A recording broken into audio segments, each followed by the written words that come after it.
Pune Okayama friendship garden किंवा पु ल Deshpande garden हे पुण्यातलं सर्वात मोठ्या उद्यानांपैकी एक आहे, जे पुण्यातील तानाजी मालुसरे रस्ता किंवा सिंहगड रोड म्हणून ओळखल्या जाणाऱ्या प्राईम एरियामध्ये आहे.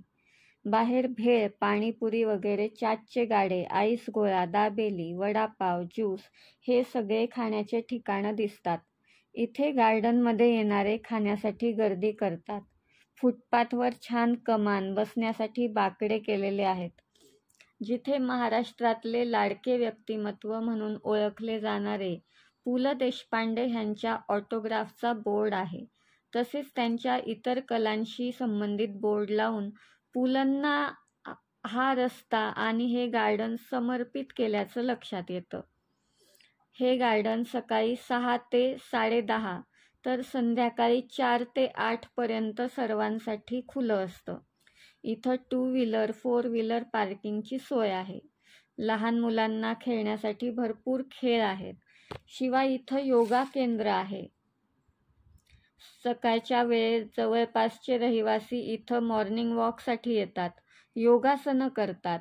विविध योगासनांच्या मूर्ती इथं बसवलेल्या आहेत.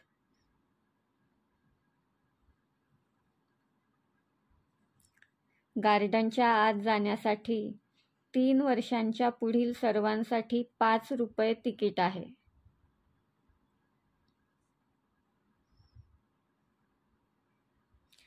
हे गार्डन जपानी पद्धतीने तयार केलेलं आहे. जपानच्या ओकायामा इथल्या 300 वर्ष जुन्या कोराकु-एन गार्डनपासून प्रेरित आहे. म्हणून त्याला पुणे ओकायामा फ्रेंडशिप गार्डन असंही म्हणतात. या गार्डनमध्ये नैसर्गिकरित्या कालव्याचं पाणी वाहतं आणि हा प्रवाह संपूर्ण बागेत पसरलेला आहे. बागेची देखभाल अतिशय उत्तमरित्या केली जाते हे इथं फिरताना लक्षात येतं.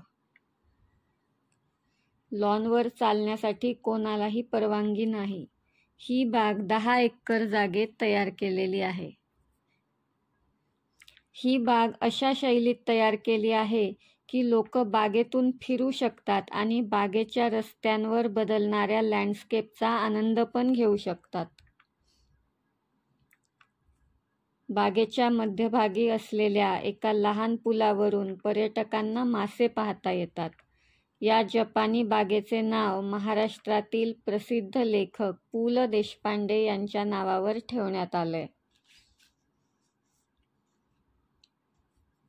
या बागेत अनेक मराठी आणि हिंदी चित्रपटांचं शूटिंग होत असतं. लोकप्रिय बॉलिवूड अभिनेता सलमान खानच्या बॉडीगार्ड चित्रपटातील एका गाण्याचं शूटिंग पण इथंच झालेलं आहे.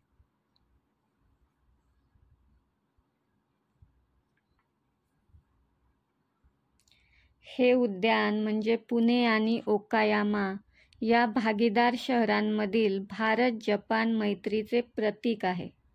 त्यामुळे ह्याला पुण्याचा अभिमान समजलं जातं.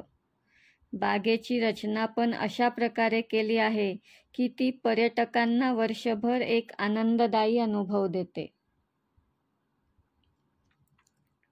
इथे फिरताना आपण विस्तीर्ण हिरवळ, तलाव, कृत्रिम टेकड्या, कारंजे, पाण्याचे वाहते प्रवाह, निवांत बसण्यासाठी, वाचण्यासाठी केलेले पॉइंट, जंगल, झाडी ह्या सगळ्याचा आनंद घेऊ शकतो.